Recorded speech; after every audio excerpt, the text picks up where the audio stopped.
Hello everyone, my self Garima and आज हम बात करने वाले हैं फ्रेंच पर फिर से। आई नो मैं काफ़ी टाइम बाद यहाँ पे आई हूँ, बट अब रेगुलर रहने की बिल्कुल कोशिश करूँगी। ठीक है, तो चलिए चलते हैं अभी हम कुछ साइंस की ओर। ठीक है, फ्रेंच में ना कुछ साइंस यूज़ होते हैं, जैसे कि आपने सुना होगा ए के ऊपर उल्टा वी लगा होता है। ठीक है, जैसे कि मैं आपको दिखाती हूँ, इस तरह से ये उल्टा वी लगा होता है, ये रहा। ठीक है, बहुत सारे अल्फ़ाबेट्स पे लगा होता है। और यही नहीं, ऐसे कुछ साइड में ये भी आ रहा होता है सिंबल, और ये इस तरह से दो लाइनें ऊपर साइड में आ रही होती हैं, और इस तरह से लाइन आ रही होती है टेढ़ी, इधर आ रही होती है। और यही नहीं बल्कि सी के नीचे भी उल्टा सा एस बन टाइप बन रहा होता है। ठीक है, इस तरह से बहुत ही सारे सिंबल्स हैं जिनकी बात हम कर रहे हैं। तो सबसे पहले जो ये उल्टा वी आता है ऊपर, इसको सर्कमफ्लेक्स एक्सों कहते हैं। ठीक है, सर्कमफ्लेक्स एक्सों। ठीक है, ये होता है सिंबल इसका उल्टा वी। नेक्स्ट आ जाता है कि अगर तो टेढ़ी लाइन लेफ्ट को जा रही है, तो लेफ्ट पर जाने वाली को हम एक्सोग्राफ कहते हैं। अगर तो टेढ़ी लाइन, ये सिंबल जो है, ये अगर राइट को जा रहा है तो एक्सो एग्यू। ओके, तो ये पैह मतलब फादर के लिए पैह बोलते हैं फादर को फ्रेंच में, और मैं बोलते हैं मदर को फ्रेंच में। तो इन सब में ये बहुत यूज़ होते हैं सिंबल्स। ठीक है, तो नेक्स्ट आ जाता है, ये ई पर लगते हैं मोस्टली। ठीक है, ये वाले। नेक्स्ट आ जाता है जब हम बात करते हैं सी के नीचे, ये स बना देता है सी को। ठीक है, ये सिंबल आता है, इसको हम कहते हैं सिदेला, सिदेला।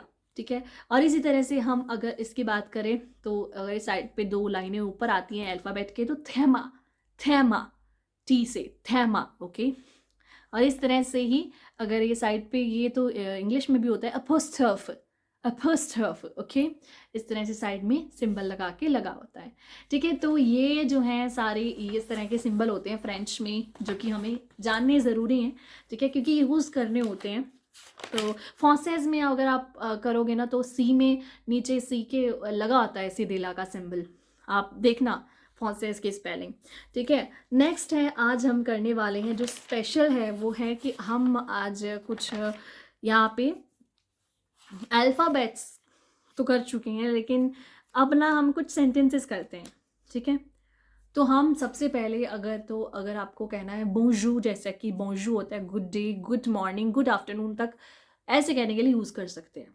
ठीक है, नेक्स्ट बोशवा गुड इवनिंग के लिए, बोनवी गुड नाइट के लिए, सुबह सुबह का टाइम है बोमाती, इस तरह से बहुत सारे यूज़ हो जाते हैं, है ना। वुआ मतलब कि गुड बाय, अगर आपको दहिया बोलना मतलब वेलकम बोलना है किसी को, तो दहिया। थैंक्स कहना है तो मैसी, या थैंक्स अलॉट तो मैसी बोकूप। ये सब मैं आपको एक बार याद करवा रही हूँ क्योंकि हमने पहले करा हुआ है, लेकिन फिर भी एक बार आपको सारा कुछ मैं चाहती हूँ कि आप एक बार याद कर लो अच्छे से। ठीक है, ताकि आपको भी ये पॉइंट्स दिमाग में बैठ जाएं।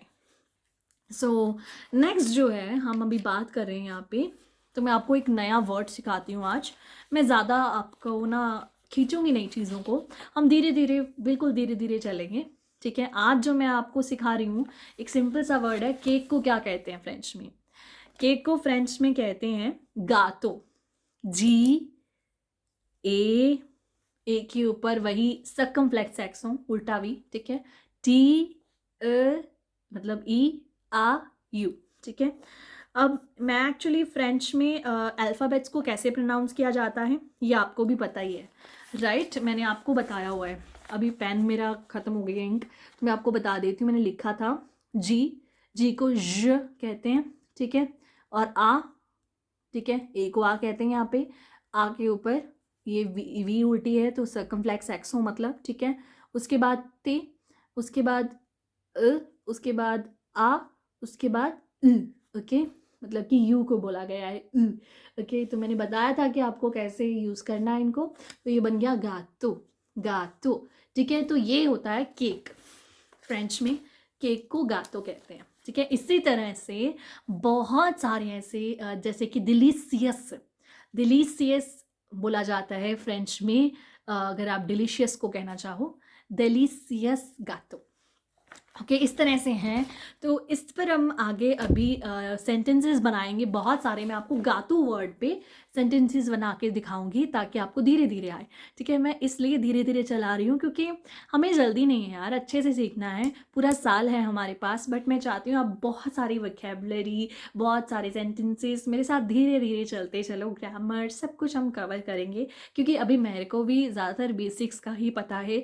पर धीरे धीरे जैसे जैसे मैं नई नई चीज़ें सीख रही हूँ, मैं आपके साथ बांटना चाहती हूँ, मैं चाहती हूँ हम आगे बढ़ें। तो इसलिए सब्सक्राइब करना मत भूलना।